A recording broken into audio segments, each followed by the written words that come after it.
You're listening to the uMentor Talk Show, where we invite a panel of experts each week to hear about their incredible journey and career paths. Today, we're chatting with Reza Ladak and Amin Al Sadi. You know those brochures you see in waiting rooms of your doctor's office? Reza actually helps create those. Amina produces a daily show in Seattle. As a producer, she does everything short of hosting to make the show happen every single day. This week's show is brought to you by the Moladina Commodities. As usual, I'm Fatima Al Sayed, your talk show host. You can tune into the show every Saturday at 3. And remember, if you have any questions for the panelists, you can always leave them in the comments section. We're going to be starting with Riza today. Riza, how are you? Alhamdulillah, how are you? Good, doing well. So, you work at an ad agency. Can you tell us exactly what you do? Yeah. So I work at an ad agency, and we specialize in the pharmaceutical and biotechnology industry. And Mhm. basically, I help manage campaigns, marketing campaigns for my clients who develop drugs and chemotherapies and treatments in the oncology cancer space as well as neurology. And basically, what I do is I work with my clients. They have a budget for the year for all of their marketing and advertising needs, and we sort of come up with the strategic and the tactical plans to roll everything out. Everything from, like you mentioned earlier, the brochures that are placed inside Mhm. waiting rooms to the websites that doctors and that patients log on to, as well as apps that patients may use. And even the smaller things like just educating patients on the diseases that they may have, whether it's a late stage cancer, whether it's insomnia or Alzheimer's disease. Those are the different, I guess, aspects that I work in. So we help create and tailor all of those messages and the marketing and the advertising and just the information around the disease and around the treatments that are available for these patients. And what kind of a pharmaceutical company do you work with? So my client is a Japanese pharmaceutical company, Mhm. and they develop medications and therapies for patients who have late stage cancers. And I specifically work in late stage breast cancer. So it's typically the patient population that we create materials for are women who are older, who are in the third or fourth line stage of cancer towards the end of their life, and it's a really tough spot and tough place for them to be in. So we help create materials to help get through their treatments and all of that. And what do the ads include? Like, what kind of things are you advertising for these patients? So it's different. Some of the things are specifically information. Lots of times when patients are diagnosed, they don't know where to go for information, and they're trying to find more. And we basically provide these things to the doctors to give their patients. So it's about the disease, sort of what to expect, and then if you're on certain types of treatments, the side effects of the treatments, how long these treatments take, what they can sort of.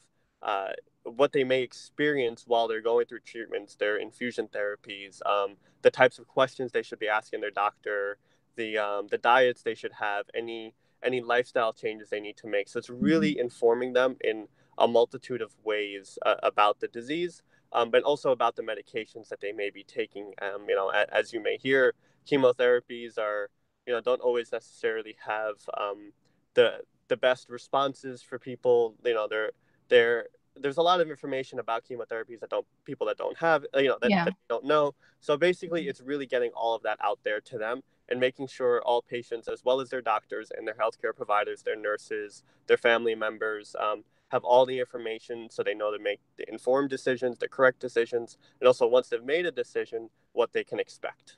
Mm.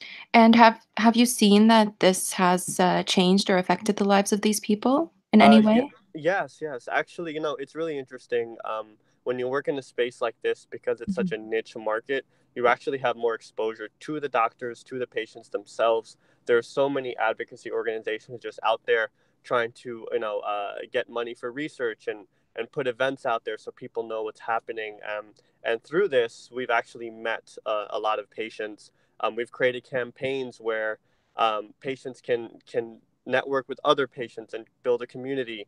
And we've learned that every little bit of information for such a rare disease or a rare condition really helps the patients because they don't have much. And technology is changing, advancements are happening, so everything is constantly changing. So things that they may have done 2, 3, 5 years ago are very different now. So every little bit of information is really important to a lot of these patients. So we've realized that it's really changed lives as in the way of just getting the word out there about different things. Patients are so appreciative, and doctors are so appreciative because things are always changing. Mhm. Now, where do you fall in this spectrum of advertising? There's the people there's the team that works on everything, there's the clients, there's the video developers, all of these people that work to create these ads, correct? Yes, correct. So I'm actually at the very center of all of it. So Mhm, I'm the liaison between the creative folks as well as the clients and the scientific folks. So basically, at my agency, I manage an entire team of graphic designers, of writers, of medical writers, as well as they're doctors, they're PharmDs. We have a video department, a development team, and then I work with the clients in figuring out their needs. I work with their PR agencies. I work with their advocacy organizations, the advocacy department, and the organizations that they partner with. So I'm kind of at the focal point, making sure that the clients are getting what they need, and that also my creative team is getting all the information they need to make sure that these projects can get out. And we sort of, me and my I'm in the account services department, so me and my account services team, we tailor everything around the client's needs and their budget, and also what they want to accomplish. What's going on out there. We help facilitate all of the information around what's happening in the market. What are the other drugs that are out there, and we help gather everything. We work with the clients, and I specifically work with my creative team to help develop these pieces. Whether it's coming up with ideas, we're doing brainstorms, we're doing research and figuring things out. To help create all of these things. So within this whole thing, we figure out whether we should be focusing on social media. We figure out we should be mhm, focusing on printed things or the internet or at trade shows or at patient events, and we kind of tailor an entire campaign for an entire year using all of these sort of different facets. Whether it's multimedia, social media, print media, kind of everything. And we work with production houses. We work with um, many different vendors to kind of get all of this together. So my team is at the very center, and we pull in all of these different stakeholders. do you need a certain degree to get to the position that you're at? I mean, degree wise, it's something in business management, marketing, for specifically my position in account services. But within an ad agency life, I mean, there's a lot of creative things happening. A lot of people that are maybe you know uh, literature majors or English majors that are good writers, and there's graphic designers, maybe people that went to art school, and then they kind of bring it in. But then you also kind of get people who aren't really sure what they want to do. They may even be doctors, they may even be dentists or pharmacists, but they don't like the clinical setting anymore. But they want to apply their work and their knowledge and their experience in a creative way. So our agency really just staffs all types of people. At the end of the day, as long as you have a 4 year degree and you're willing to have a go getter attitude and multitask, and you can multitask, like that's sort of what it takes to get into the advertising sort of industry. So how did you find out about this job? Interestingly enough, I had gone to school originally thinking I wanted to become a doctor. I went in as pre-med at the University of the Sciences in Philadelphia.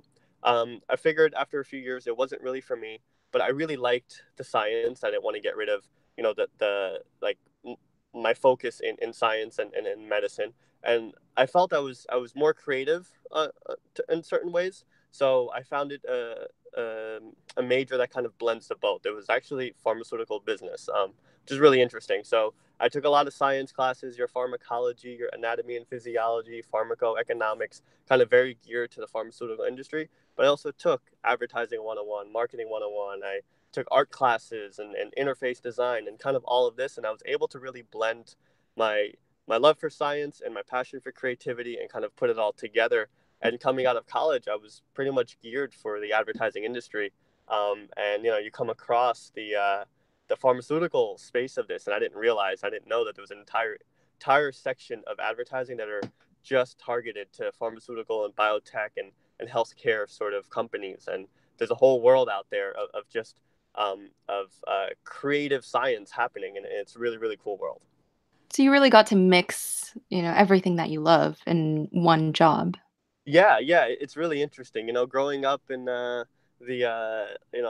South Asian culture, parents have that notion of wanting their kids to become doctors or lawyers or dentists or pharmacists, and kind of really being those medical professionals as well, or really just any higher degree professional.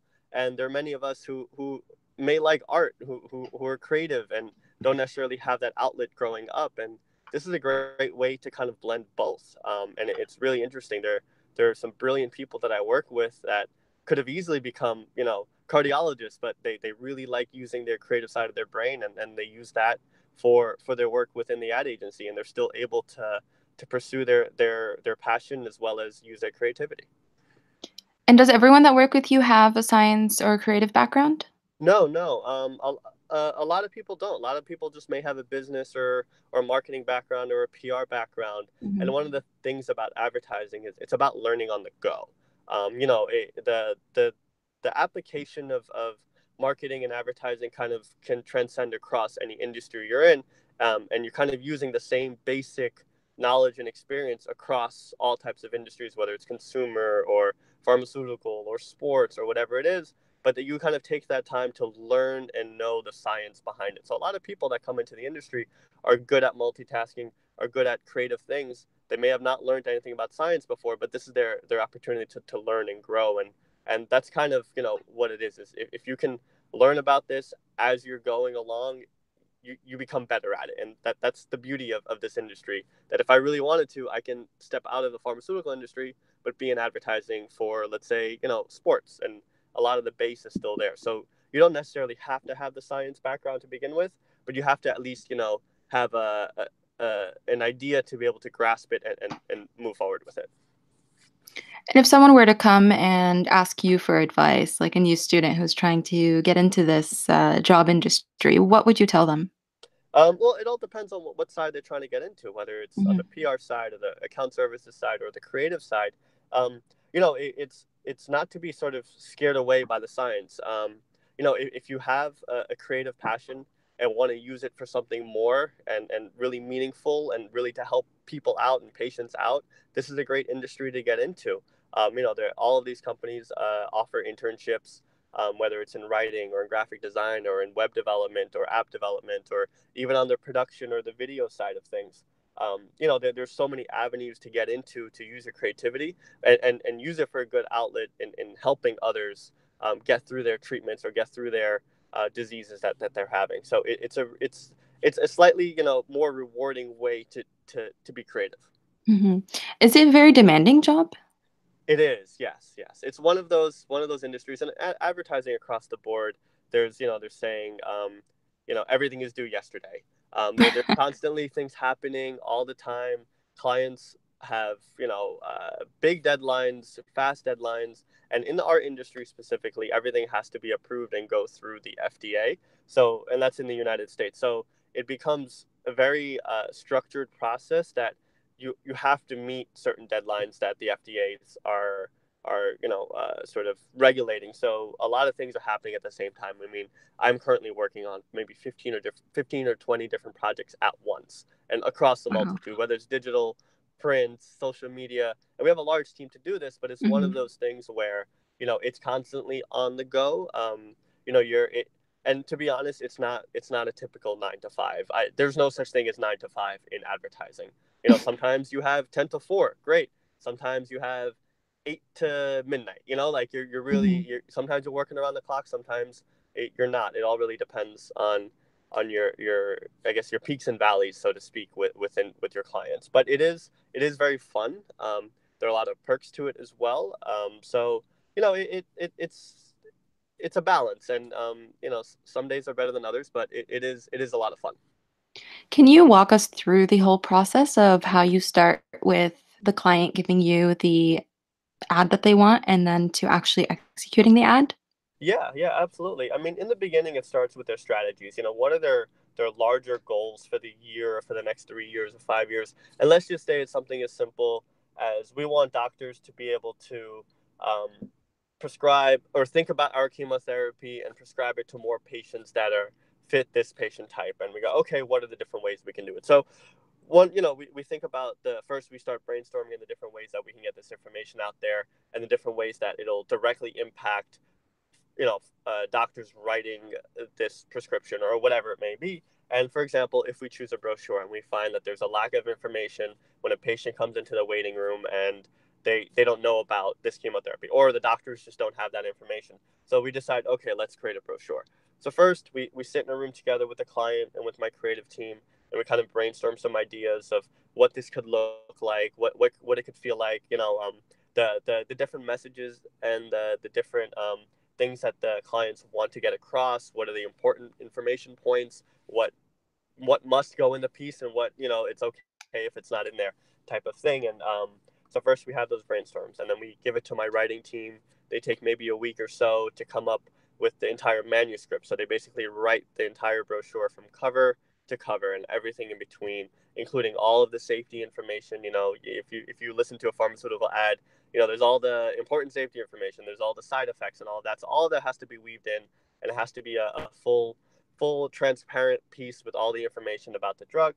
And then we review that with the client. We go, is this what you're trying to get across? So they take a few days, they talk to their medical folks, we talk to our medical folks, and fine tune the messaging, make sure it's okay. They go, okay, now let's give it to the artists. And now the art directors start designing the brochure. They take the branding of the drug, or the branding of the client's actual company, and they weave it into this nice looking beautiful piece that is attractive but also still very informative.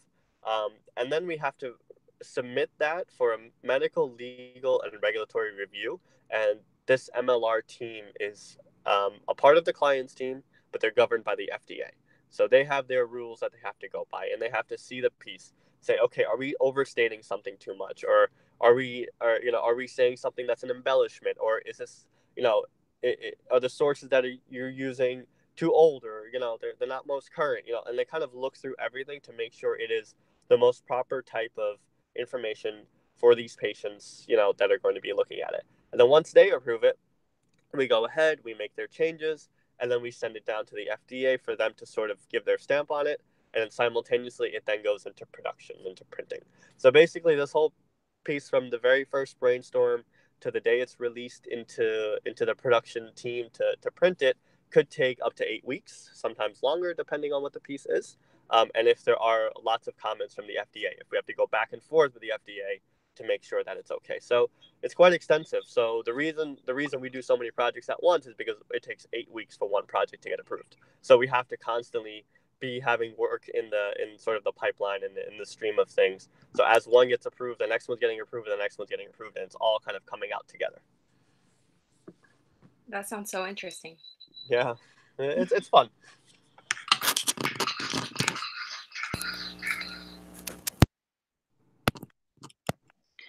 Okay, can you tell us a bit more about when you first got into the industry? hmm Yeah, so when I first came into the industry, I was working for a much smaller ad agency, and my clients were much of like the larger pharmaceutical firms you hear about, Pfizer or Merck, Bristol Myers Squibb. So these are the larger pharmaceutical companies that don't really have a niche market. They kind of produce drugs for everything. Every sort of drug you and medical condition you could think of, Pfizer produces it, Merck produces it, Bristol Myers Squibb produces it, and these were my main clients up front. And I was working on sort of medications that were your everyday run of the mill, whether it's painkillers or antidepressants, and kind of things that you hear about actually with issues that the pharmaceutical industry is having. People are addicted to certain pain pills, people are addicted to antidepressants, and it turned out a lot of the work that I was focusing on was just making sure these companies, my clients, met their prescription needs, their numbers, Mhm. sell X amount of drugs by the end of the year, make our bottom line nice and big. And that's sort of where a lot of my first couple of years in the industry was focused on. And I didn't necessarily like it. I actually left the industry at that point, and I Mm. decided to go into nonprofit. I got into um, an agency that worked with children with learning and mental disorders, and I did marketing and advertising campaigns for them. And so I kind of stepped away from the industry, realizing that my my conscience couldn't really necessarily allow for the continuation of addiction to pills. Basically, is what I kind of It didn't realized at like the end of the world. suit At the you end of the day. morally. Yes, exactly. Mhm. The work was fun, and it was a lot of cool things we were doing. But at the end of the day, I felt like my my purpose wasn't necessarily being fulfilled. I was helping something that I didn't quite agree with. And that's where, I started searching some more, and I found the agency I currently work at. And, when they specialize in rare diseases, cancer medications, it's a completely different ball game in the pharmaceutical world. It's less about the bottom line and more about finding the right treatments for patients that don't have treatments, or getting information to Okay. patients that don't have the information. It's a whole Mhm. other side of how the pharmaceutical industry works, where a lot of the money that comes out of these drugs goes right back into research and development rather than the bottom line. So it's like a cycle of, you know, the better we do now, the more money can come into facilitating more treatments down the line, because there's no cure for cancer yet. There are a lot of things that are still unknown, and still trying to be figured out by these pharmaceutical and biotech companies. So that's kind of where I found a good balance for myself, where I can still use my creativity, my love for science, as well as really help people and an industry, kind of grow and get more out of it. If you're just joining the show, we're on live with Riza Ladak, an account supervisor at an ad agency. And coming up, we'll be speaking to Amin Al Sadi, a producer of a daily news show in Seattle. Riza, what's one thing you wish you knew before you got into the industry you're in? One thing I wish somebody had told me was something I'd stated before. There's no such thing as 9 to 5. That's kind of just a pie in the sky dream for advertising agency, kind of across the scope. And it's very specific to New York. I feel that it's very demanding. It's very go go go all the time. And had I known that, maybe I would have approached it differently. Maybe my first ad agency experience would have been a different agency. But at the end of the day, it I do like it. I do like the rush. I do like the the constant sort of stream of work, the multitasking, and it is exciting. And if you're a person that can sort of vibe with that and work with that type of environment, you can really succeed and do well. So that was, had I been prepared for that, it was kind of like a punch in the gut right away, thinking, okay, I got this nice job in New York City. It's gonna be great. I'm gonna have time for so many things, and I realized I spent a lot of my days at work my first 2 3 years. So it's sort of kind of part of the growing process within the Mhm. industry. And what's the whole industry really looking for? Like, what's the thing that will get you hired? Um, Honestly, being a go-getter, someone who is willing to learn on the fly, who can kind of take information and run with it. Someone who knows how to research, someone else who knows how to kind of work on their own, but also really work as a team. I mean, these are very team-centric types of work that we're doing, the projects that we work on, and the people that we deal with day in and day out are your teammates. There isn't like a coworker, so to speak. It's like, if anyone who plays sports, they understand the value of teamwork, and this is sort of translates almost identical into this space. You have to be able to sort of work with other people well, take constructive criticism well, and also learn from those. And someone who can learn from their mistakes, who can have a self starter, so to speak, attitude, a go getter attitude, can really Mhm. succeed in this industry. And what's one piece of advice you would give to high school students trying to choose their career right now? Um, in general, don't be afraid to pursue your passions. People may have pressure from whether it's family or friends, or just expectations from their communities or society to do certain things in a certain way. Everyone's path is different. Everyone has different things that they're good at, and just pursue those and kind of go with your gut and what you feel that you're good at and that you can do well. Pursue that. I see a lot of people in my industry that kind of fell into it much later in life, because in the beginning they pursued something that their society or their expectations from their family sort of made them do. And they came into advertising much later on in life, and they actually love it because they realized that they had actually this passion for creativity much earlier, but they never pursued it at an earlier stage. Yeah, better late than never is a good thing, but always kind of pursue from up front what you're passionate about, and you'll be surprised how far it can take you.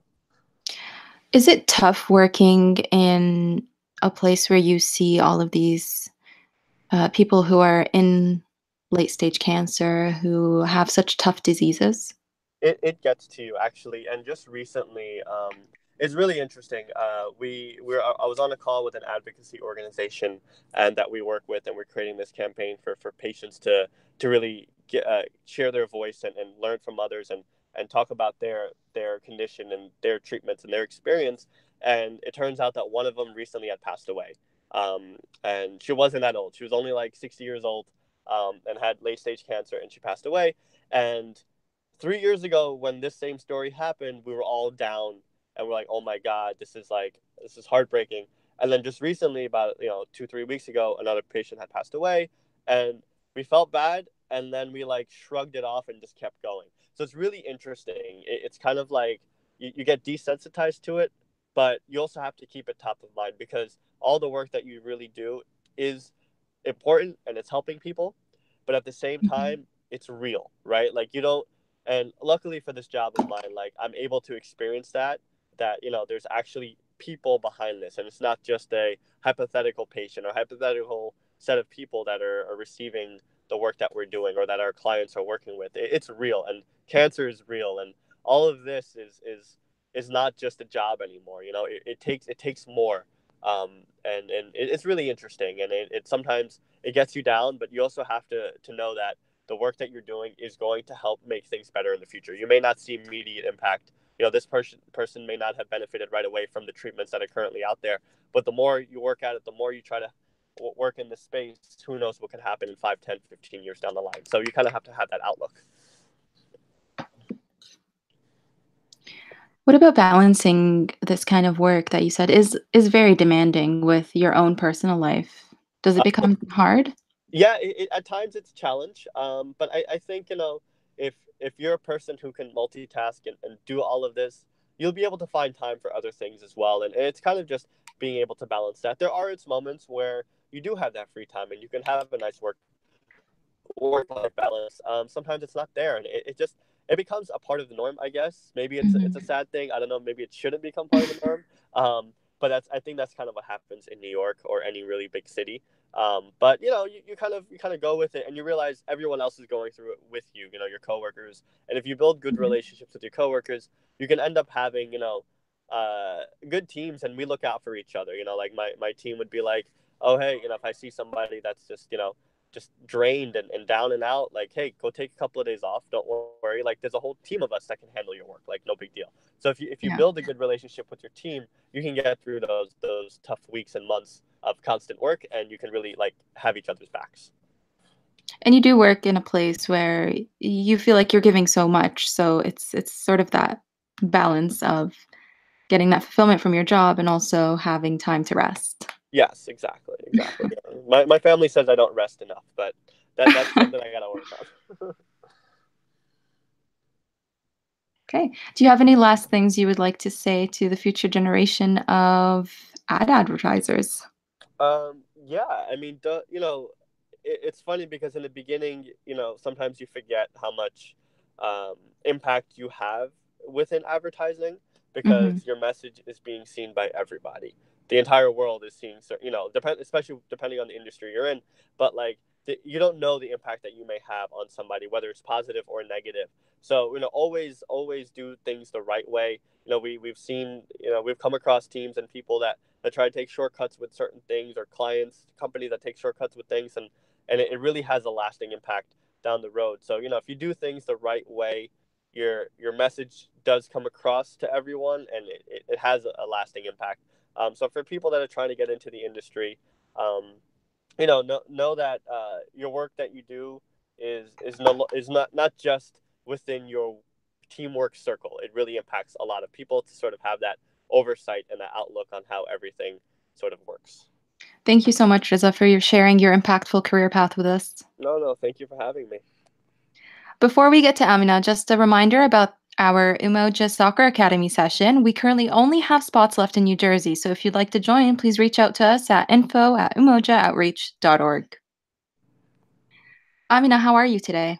I'm good, thank you. How are you? I'm doing well, thank you. Now, you produce a daily 1 hour news show. Can you tell us what goes into doing that? Yes. So, when I tell people that I'm a producer, a lot of people think that I make either movies or music, and I actually don't do either. I make a news show. And a colleague of mine recently tweeted out a description of what she thinks are some of the jobs that we do under Mhm. the title of producer, and that is researcher, booker, editor, writer, reporter, story lead, project manager, marketer, event coordinator, director, sound designer, host, and I think most importantly, life coach. So you're doing everything all Yes. at once. Yes, yes. We come up with the ideas and Yeah. then we just execute them. And when you come up with those ideas, what's the next step?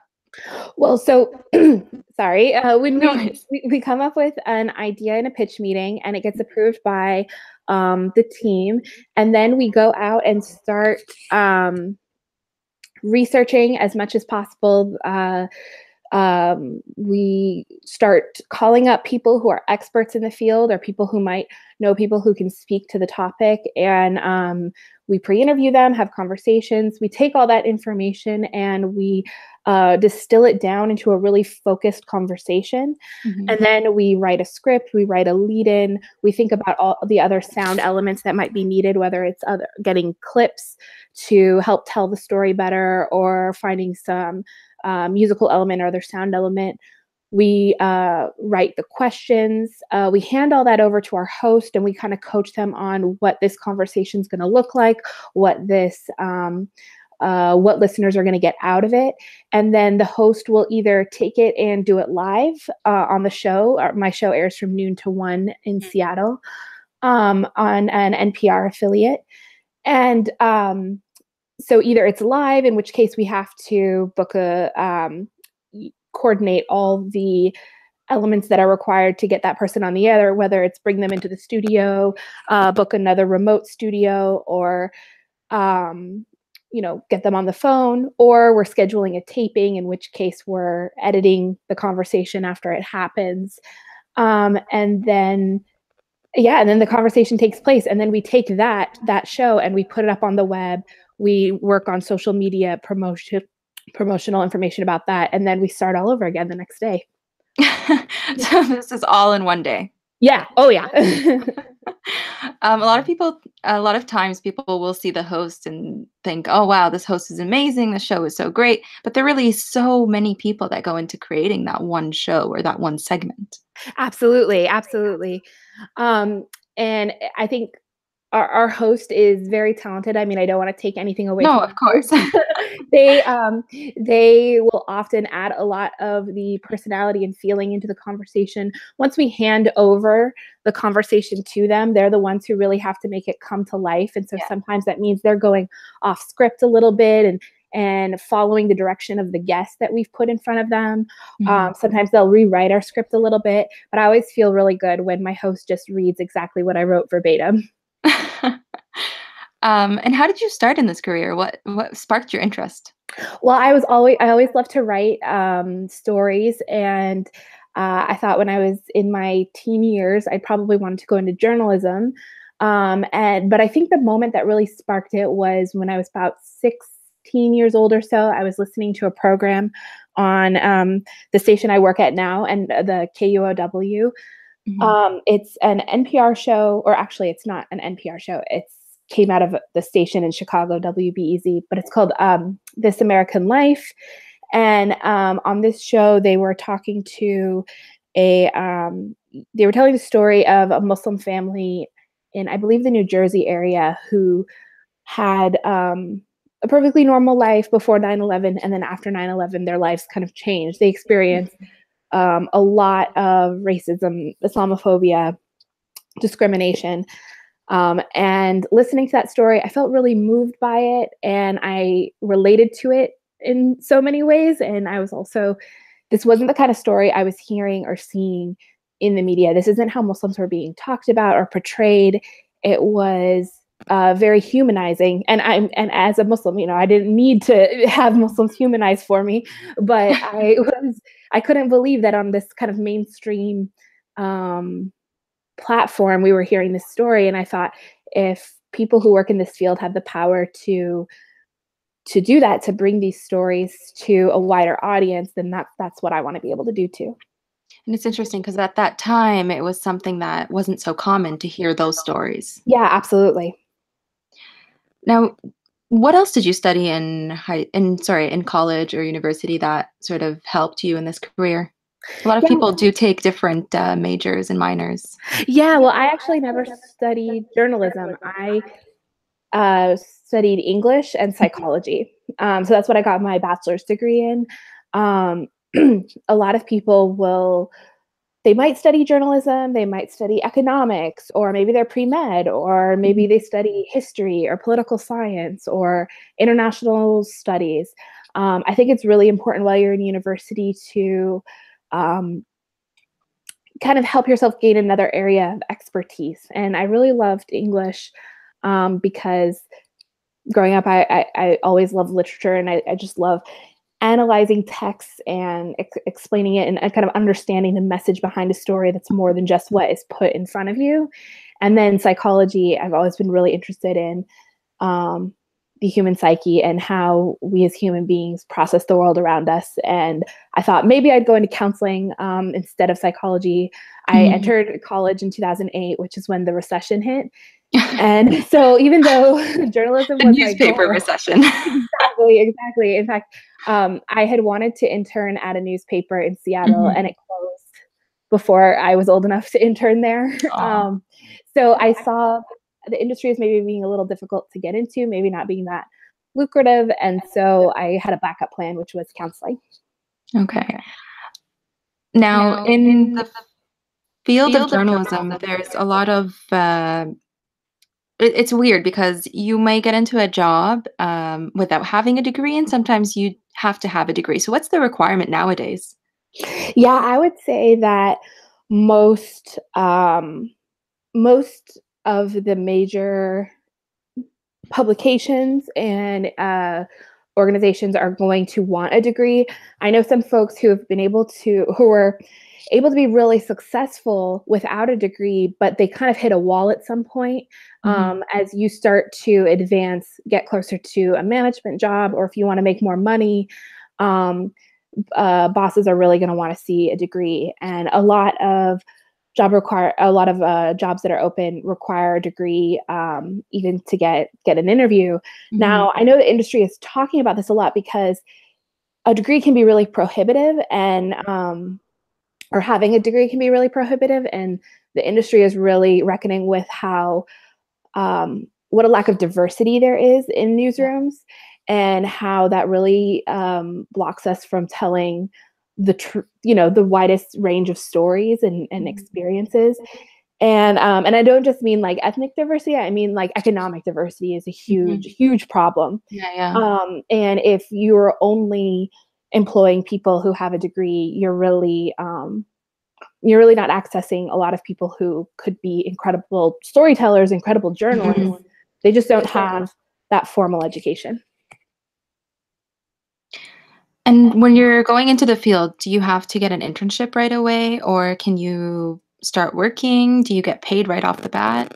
Yeah, it really helps to have an internship. That's how I got into the field. Actually, my station offers an internship in high school, and I applied and got an internship in high school at my local NPR station. And that is actually how I have a job today, because I stay connected with those people.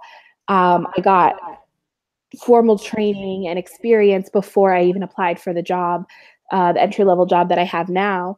Well, it's not entry level anymore, but it was entry level when I got it. Yeah. So an internship is huge. I would say most people start out with some sort of internship, volunteer work, fellowships, things like that. And a lot of them, especially back in the day, don't pay. But that's another thing that people are trying to change, because it's really hard to, again, get people who are not a certain demographic if you don't offer some sort of pay. Especially in journalism, because they don't even even the news corporations aren't able to find their own funding. So absolutely, that free work is a lot easier. Absolutely. I think the industry has really relied on free work, free labor for a really long time.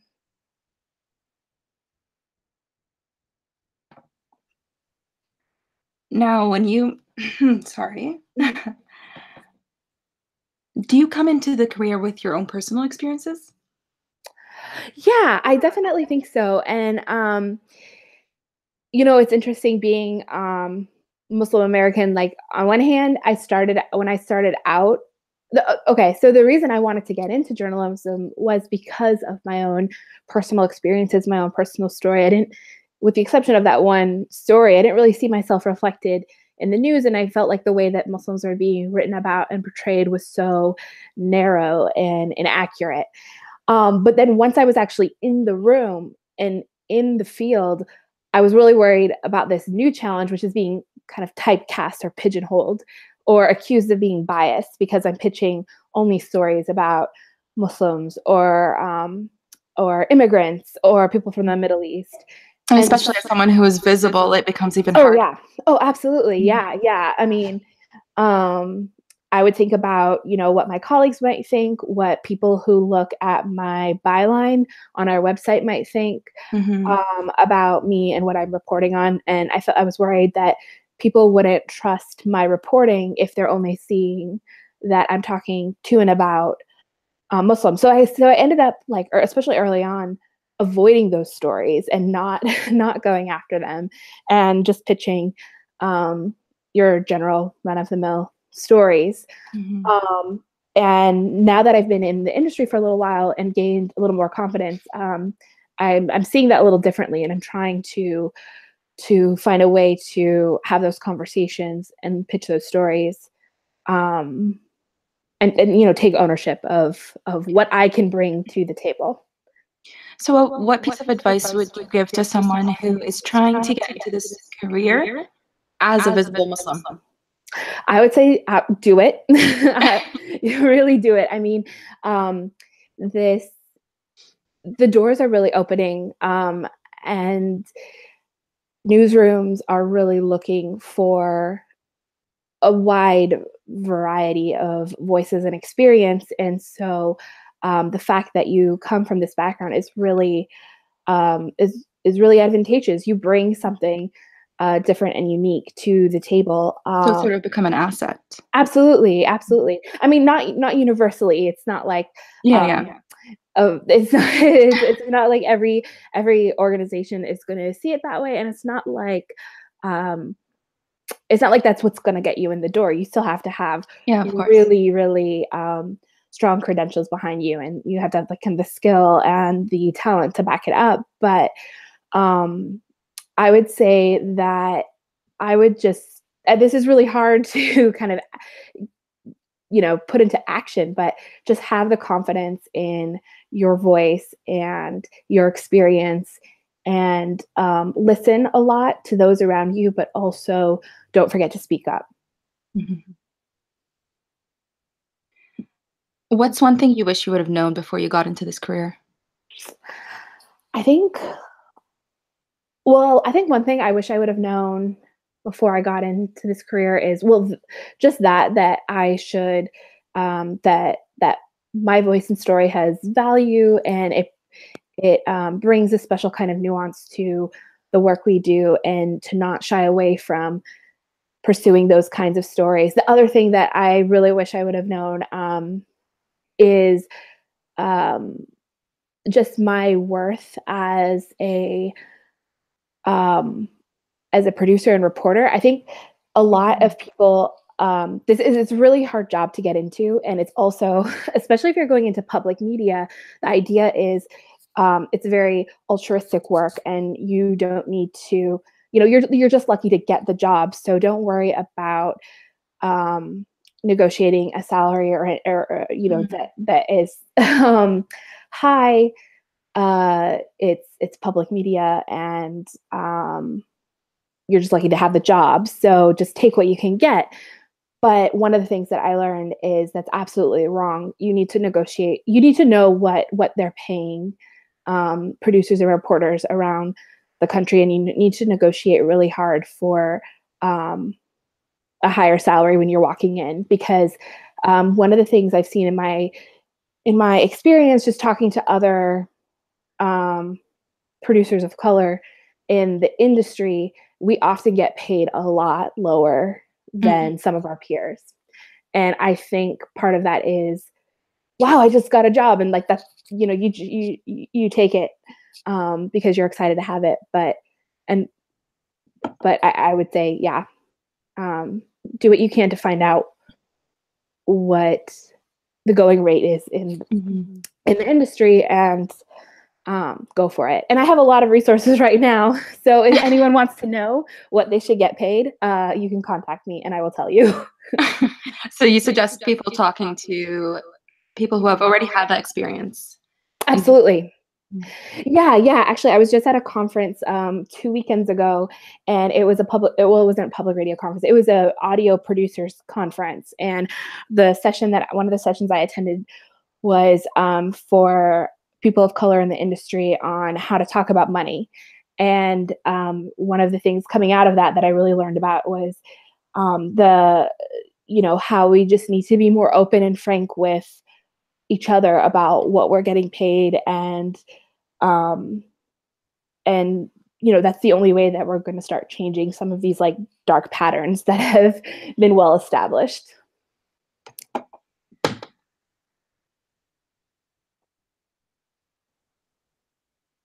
Okay, so sorry.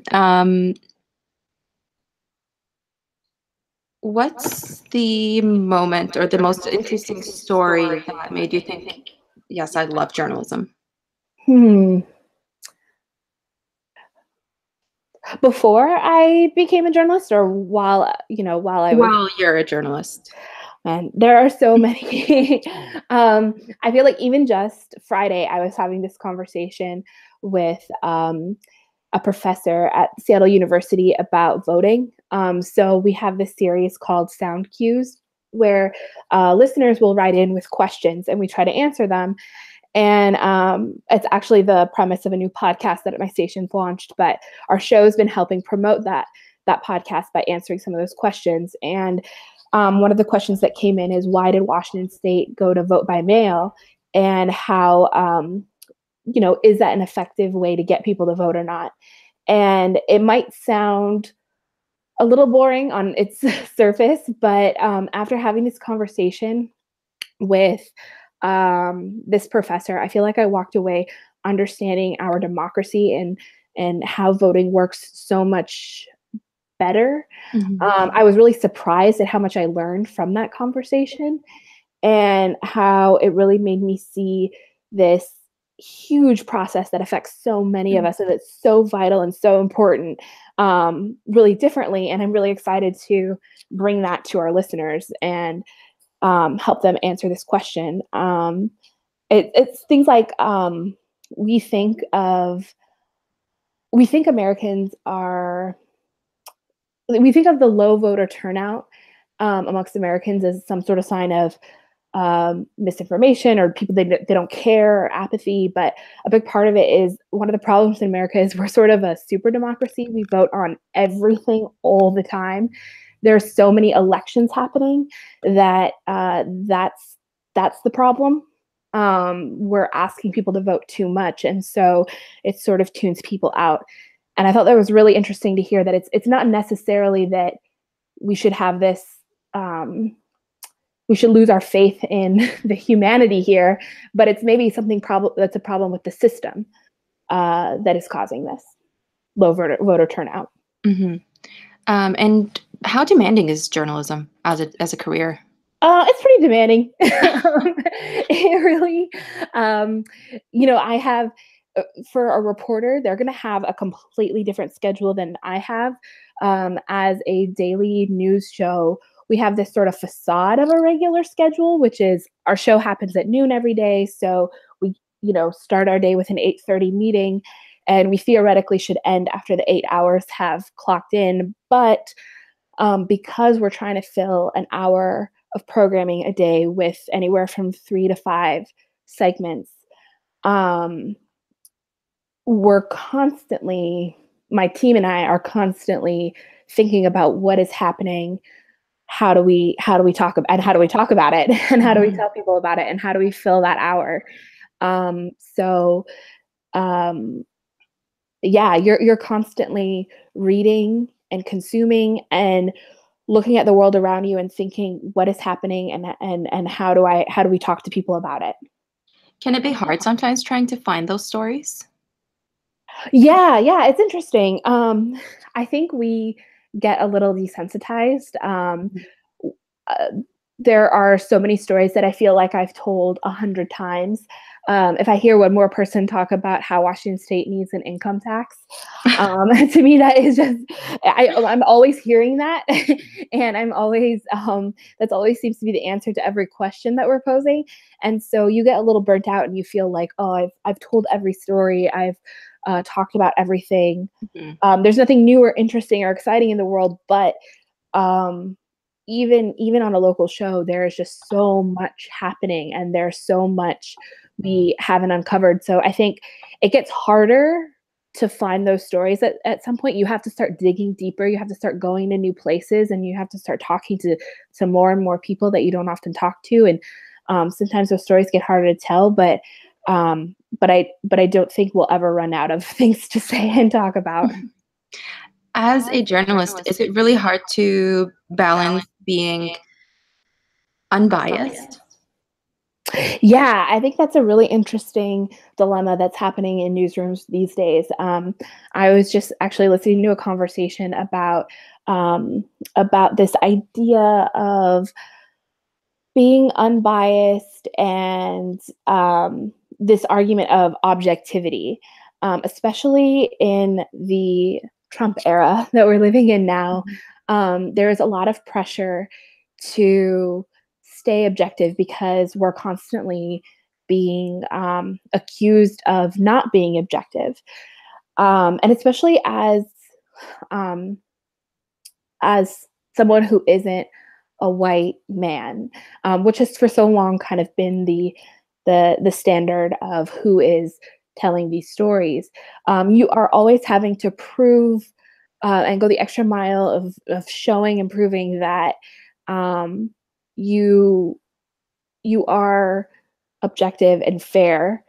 So there's that. It's a couple of things. On one hand, you yourself have to work a little harder to show that you're objective and you can tell a story without um, bias. But I think there's also a conversation happening within newsrooms about what does it mean to be unbiased and objective. I think there's kind of a myth that there is such a thing as objectivity and being unbiased. I was hearing this really great conversation about, when we talk about biases, so often people think of it as being about race or gender or religion.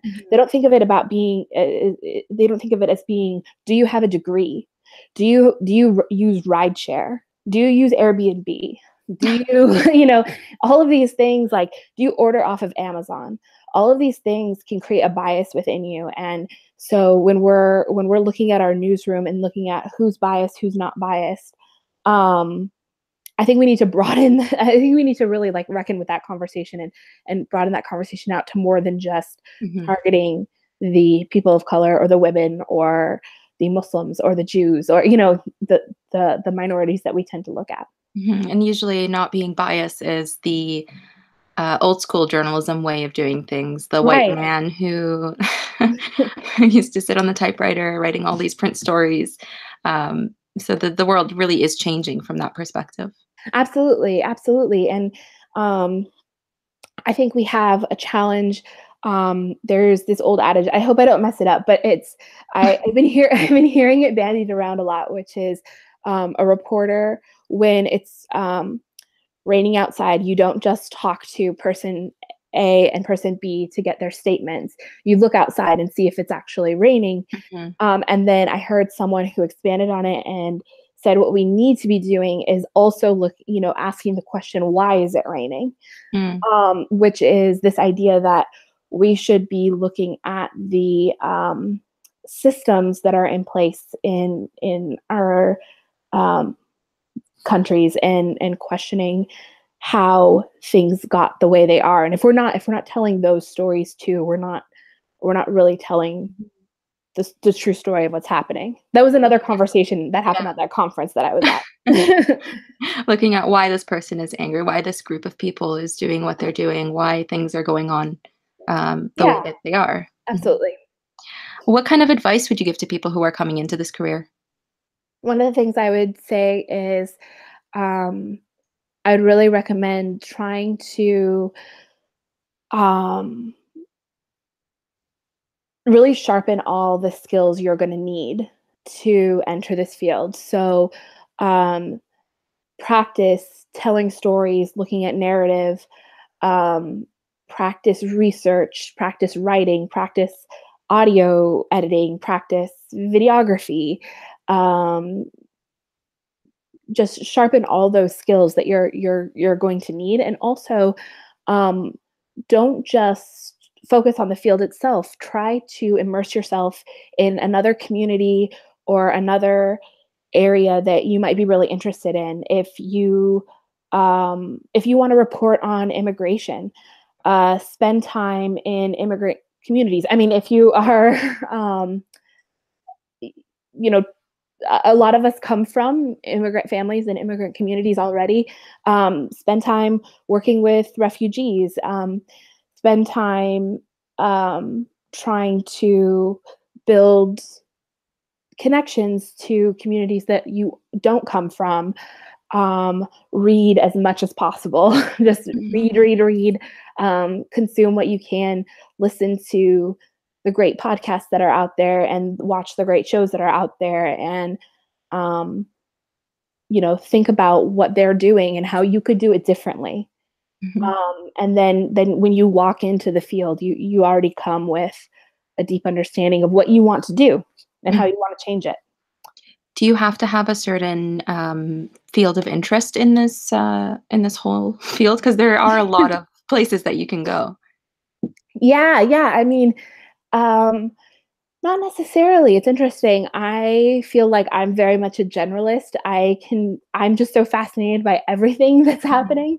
And I can find there are a lot of days where I just love doing stories about the environment, or I am really fascinated with stories about local city politics, and or a story about wildfires is really captivating me, and I just want to tell all the stories and about um, why wildfires are happening. So you don't have to necessarily be an expert in one field or one area, but also if you are, that's really great too. I think sometimes you might think, oh, I want to become an environmentalist, and so I'm gonna study environmental science, and I'm gonna go into this field. But think about maybe um, what if you became an environmental journalist, and if you have a love of telling stories, you're a talented writer, or you're really interested in radio or TV, maybe take that interest you have and spin it into a career as a journalist. I talk about the environment because I think that's probably one of the most pressing issues of our time, as as we learned with that UN climate report. Okay. Do you have any final thing that you want to share with us? Let's see. I think I would just.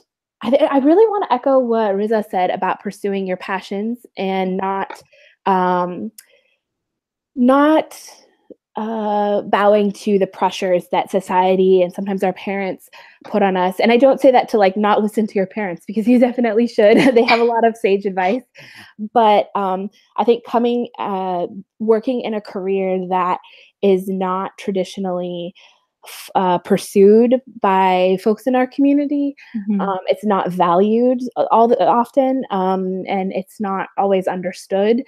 I think it's so vital and important that more of us are in this field, and not even just as a journalist, not even just as a news reporter, but even just as an influencer. And I'm not saying like we should be Instagram models or something, but just being out there in the public and telling our stories and making a presence and demanding space and demanding that our voices be heard. I think that's so, so, so important. We can't complain that people aren't portraying us right if, the best person to portray us is ourselves. Yeah. And so I would just really encourage people to follow their dreams and follow their talents, even though I know it'll be really, really, really, really hard. And a lot of people will tell you you shouldn't. And you can still do this without compromising your values and compromising your dean. And it's really important you do it. Thank you so much, Amina. Oh, absolutely. Thank you. It was lovely talking to you. Lovely talking to you too. You were just listening to the uMentor Talk Show. If you missed this or future shows, you can always hear the replay on the uMentor website under prior talk shows. And while you're there, why not subscribe to our iTunes podcast so you never miss another show? If you want to reach out to the speakers from today's show or any of our previous shows to ask the professionals any questions you may have, visit our online platform at umojaoutreach.org/unleashthefuture/groups, or just visit the uMentor website and hit the link for online platform. Be sure to tune in next week on Saturday at 3 p.m. Eastern Standard Time for another panel of speakers and more stories. Thanks for listening to our panel today on YouTube Live.